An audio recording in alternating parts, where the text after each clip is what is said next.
আমরা স্টার্টারের কাছে যাই দেখি যে আপনার ওই মালগাড়ি একটা ইঞ্জিন দেখা যায়। ঠিক আছে, এরপর আর কিছু বলতে পারবো না। একজন ড্রাইভার নাকি নেমে গেছে, কিন্তু ওনার নাম ধরে নাই। মানে শেষ চেষ্টা পর্যন্ত করার পরেও মানে গাড়ি থামাইতে পারে নাই। তখন দুটো গাড়ি মানে মুখোমুখি এত ভাবে বিকট জোরে শব্দ হয়ে মানে হয়ে যায়। ইঞ্জিনের ডান সাইডে ছিলাম, আমাদের এখান থেকে পেলছি দিচ্ছে, পেলছি নিয়ে আর সামনের দিকে অগ্রসর হইতেছিলাম। পরে হোম সিগন্যালের কাছাকাছি দেখলাম যে হঠাৎ করে মালগাড়ির ইঞ্জিন একটা। তো আমি বললাম যে গাড়িটারে কন্ট্রোল করেন। আমি কয়েকটা হুইসেল টুইসেল দিলাম, দেওয়ার পরে ওই গাড়ি আইসা তারপরে আর বলতে পারবো না এমন একটা অবস্থা, যেহেতু হালকা একটা সংঘর্ষ হয়েছে। উনি কথা বলার অবস্থাতে ছিল না, ওনাকে স্থানীয়রা এখানে এনে ভর্তি করছে। শোনা মাত্রই আমরা দ্রুত এখানে চলে আসছি। আসার পর ওনার সাথে আমরা এখন পর্যন্ত কথা বলতে পারিনি। এখন পর্যন্ত উনি কিন্তু কথা বলার অবস্থাতে নাই। আপনারা ওনার সহকারীর সাথে কথা বলছেন, যেহেতু উনি ইনজুরি কম, উনি যেটুকু বলতে পারছে ওনার সাথে আমরা এখনো কথা বলার সুযোগ হয় নাই। ওনার চোখ খুললে আমরা হয়তো ওনার সাথে কথা বলবো, জানবো। একজন ড্রাইভার নাকি নেমে গেছে, কিন্তু ওনার নাম ধরে নাই। মানে আজকে ঘটনার আগ পর্যন্ত মনে করতাম ট্রেন জার্নিটা বেটার, কিন্তু এটা তো অ্যাকচুয়ালি সবসময় মানে আল্লাহর উপরে সবকিছু, ঠিক না?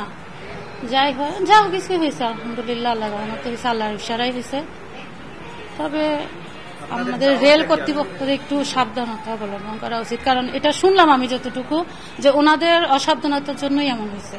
প্রতিদিন ট্রেনে আসা যাওয়া করি, আমি বিমানবন্দরে সিএনডি জব করি, কাস্টমসে কার্গো ভিলেজে সিএনডি জব করি। তো আজকে অফিসে কাজের জন্য হঠাৎ করি আসছি, স্টেশনে দাঁড়াইছি, দেখি যে ট্রেনটা দাঁড়িয়ে রয়েছে। আমি স্টেশন মাস্টারে জিজ্ঞেস করলাম যে মামা যাওয়া যাবে কিনা ট্রেনটাতে। বললো হ্যাঁ যাওয়া যাবে, একটু ওয়েট করেন। পরে উনি বললো যে এতে যান, ড্রাইভারের সঙ্গে যোগাযোগ করি চলে যান। তো আমি ড্রাইভারের সঙ্গে বললাম যে মামা যাওয়া যাবে কিনা। ওনারা বললো হ্যাঁ যাওয়া যাবে, আমাদের সঙ্গে আসেন, এয়ারপোর্টে কিংবা ওইদিকে টঙ্গীর ওইদিকে যদি ক্রসিং মুসিং হয় এখানে আপনার নামাই দিয়ে দাও, অথবা যেদিকে ক্রসিং হবে আপনি নামিয়ে। আমিও তাড়াতাড়ির জন্য এই গরমের মধ্যে মনে করেন বাসে আসাটা তেমন একটা কমফোর্টেবল মনে করছিলাম না, কারণ তাপদাহ। এদিকে ভাবলাম যে একটু তাড়াতাড়ি নিরাপদ ভাবে যাওয়া যাবে আর কি। ট্রেনতে আমি তো সবসময় নিরাপদই ভাবি। আসার পরে আমাকে নিয়ে ওনারা যখন ট্রেনটা ছেড়ে দিলেন, ট্রেন আসার পরে যেহেতু স্টেশন ক্রসিং হওয়ার পরে ওনারা সিগন্যাল পাচ্ছিল কিনা সেটাও জানি না, শুধু এক লাইন থেকে আরেক লাইনে চেঞ্জ করার পরে বললো যে কি ব্যাপার সিগন্যাল তো নাই। যারা লাইনম্যান কিংবা যারা ওইখানে দায়িত্বে ছিল যারা, ওরা মনে হয় সিগন্যালটা দেয় নাই সঠিকভাবে। বিপরীত থেকে একটা মালবাহী ট্রেন দেখলাম আসতেছে।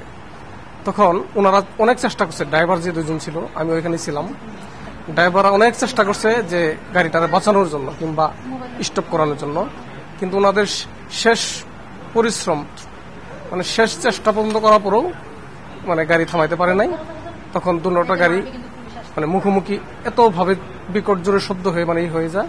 ভিতরে যারা আমরা ছিলাম, আল্লাহর অশেষ নিয়ামত যে আল্লাহ আমাদেরকে নিজের হাতে আমাদের জীবন দান করছে, সেটা ফ্যামিলির বাবা মায়ের দোয়া সবার জন্য আমরা হয়তো। আমি ছাড়া অন্য কোনো যাত্রী ছিল না, পিছনেতে মনে হয় 3-4 জন যাত্রী ছিল। আমি আবার ড্রাইভারের সঙ্গে কথা বলছি, উনি বলছে যে আসেন আমাদের সঙ্গে যাই। তা আমি বলতে চাই রেলমন্ত্রী তথা মাননীয় প্রধানমন্ত্রী তথা যারা দায়িত্বে আছেন সবাইকে বলতে চাই যে রেলের আরো সচেতন হওয়া উচিত। যারা রেলের যে কোনো জায়গায় যে দায়িত্বে আছে সবাইকে তাদের নিজস্ব দায়িত্ব সুন্দরভাবে পালন করতে হবে, তা না হলে আমার মতো হাজার হাজার দেশের জনগণের প্রাণ ধরবে। আমি যদি আজকে বড় দুর্ঘটনায় আক্রান্ত হতাম তাহলে আমার ফ্যামিলির দায়িত্ব কে নিত?